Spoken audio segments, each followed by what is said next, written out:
What's up, everybody? Welcome to the Slaughta Pod, Slaughta Rules YouTube channel. Today I'm going to do Book of Slaughta Volume 1.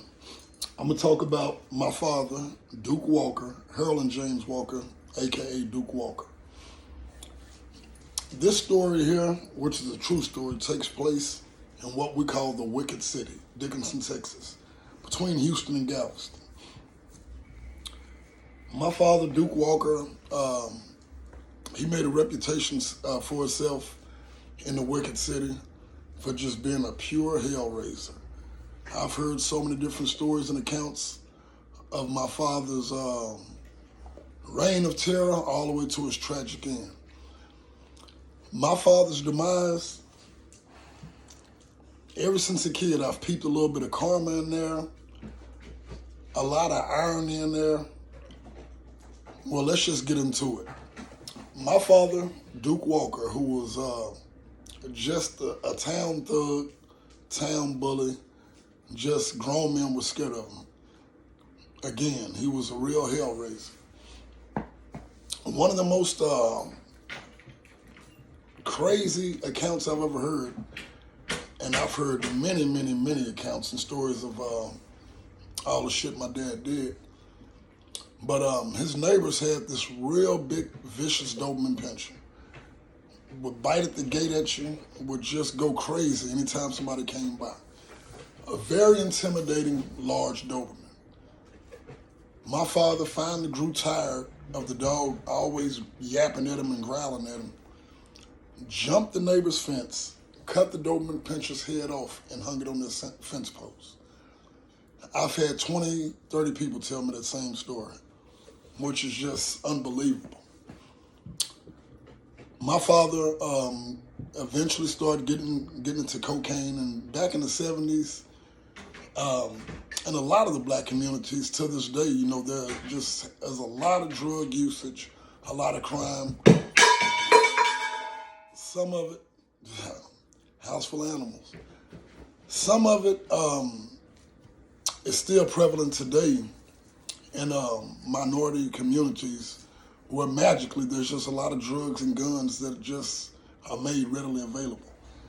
But my father, he started doing cocaine. He would go on 3 or 4 day binges and just come home while my mother was asleep 2 or 3 o'clock in the morning, shooting a gun into the headboard or into the wall right above her head. And he just did some stuff that I almost wish that it was just rumors or just, you know, exaggerated. But from what I've heard, from family friends, from some of his partners he used to roll with before they died, just complete madness, just complete craziness. So anyway, not to just tarry too long, so my mother eventually fled to Dallas with about $90 and 4 kids to escape my abusive father. What made her choose Dallas? Because in Dickinson, again, the Wicked City between Houston and Galveston, you knew if a black person moved to Houston, there was only 5th Ward, 3rd Ward. There was only so many places they could move to. And my mother knew my dad could find her in Houston. If you moved to Galveston, there was only so many places where black people could move to. So she wasn't safe in Galveston. But she knew Dallas, 4 hours away. He had no knowledge of Dallas, so she moved us to the West Dallas Projects. Shortly after we arrived in Dallas, my mother received news of my father's death. So my father, the big bad town bully, grown men scared of him, ironically, he dies with a shotgun in his hand, killed by a woman with a knife. Sound like something scripted for a Hollywood movie? This is my reality. It was my dad's reality. So my father, like my cousin and so many of my other fallen comrades, could feel the depth of the shadow. He knew that death was coming for him. He felt it. And he walked around telling people the man knows when he's going to die. So lo and behold, one of my uncles gets into it with a rival fashion, if you would. You know, people rolled in different cliques. This group didn't get along with that group.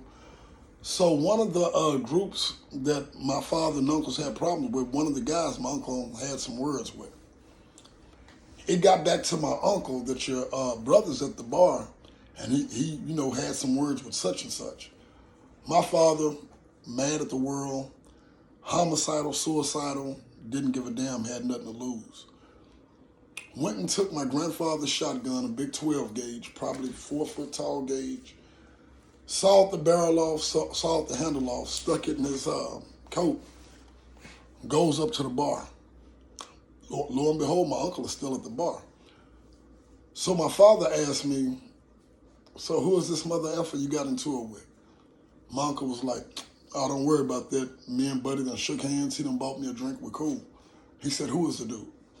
My uncle is like, man, no, don't worry about that. Me and the man done shook hands. Everything's good. My father persists. Who is the dude you had words with? My uncle was like, oh, Buddy over there, but everything's cool now. My dad looks over there, walks over to the dude, ups the shotgun, pulls it out, boom, blows the guy's stomach out. People are running away from my father because he just shot a dude.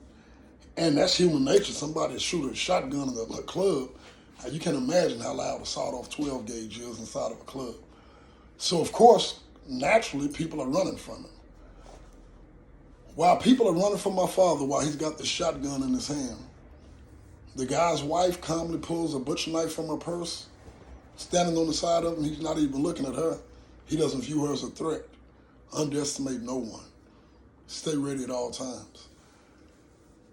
He's looking at the guy he shot. He's watching the people flee, and the lady just catches him 2 or 3 times right there in his jugular. No one even knows my father's been stabbed. Hell, it happened so fast, my father probably didn't know what happened. So my uncle tells my dad, oh, let's get up out of here. You done shot the dude. So everybody's running out of the club. My uncle's telling me that my dad was like, yeah, starts running with him. And he's noticing as my father's running, he's looking back at my father. My father just falls down and just face plant right into the street. My uncle said he thought it was weird, kind of strange that my father didn't try to block his fall. He just ran and fell with his hand straight down and just right on the concrete. They pick him up, and he's all limp. The guys go a block or 2 away and load up with guns and jump in the car. They coming to, come kill my father and my uncle. So my uncle and my father and his partner Shaky Red, may he rest in peace, may all of them rest in peace, Biggin, Shaky Red, and Duke Walker. They pulled my father into a ditch, and my father was known for this nice white suit he had on. He had on that white suit. So they're laying on top of him to block the white suit in the darkness while these dudes are driving about 3 miles per hour, hanging out of the car with guns to get their revenge off for their partner that my father just shot. The guy ended up surviving, had to get a bag for a stomach, a philosophy bag, however you say that. And my father ended up dying, and my uncle and them, they had no idea what happened. They just knew he was non-responsive, turned him over, and blood was coming out of his neck. The next day, the lady was like, hello, I did it. He shot my husband, and I stabbed him in his neck. And that's how my father died. Duke Walker. The reason why I say there was some karma in that story, he used to beat my mother. He used to terrorize the town. And a lot of people out there right now being menace, being gangsters, being thugs, but when karma comes for you, it might be a woman with a knife taking your life while you got a gun. When karma comes, there's no mercy, there's no reason. Sometimes it doesn't even make sense. But karma is real. And if you're out there living a certain way, it's coming for you. So that's Book of Slaughta Volume 1. Stay tuned for more. I got quite a few books of Slaughta. The next, I will talk about my grandmother, Mad Dog Mattie, who was convicted of murder twice in her lifetime. Thank y'all for tuning in. Please like and subscribe. Slaughta rules. I am Slaughta done gotta. Ow!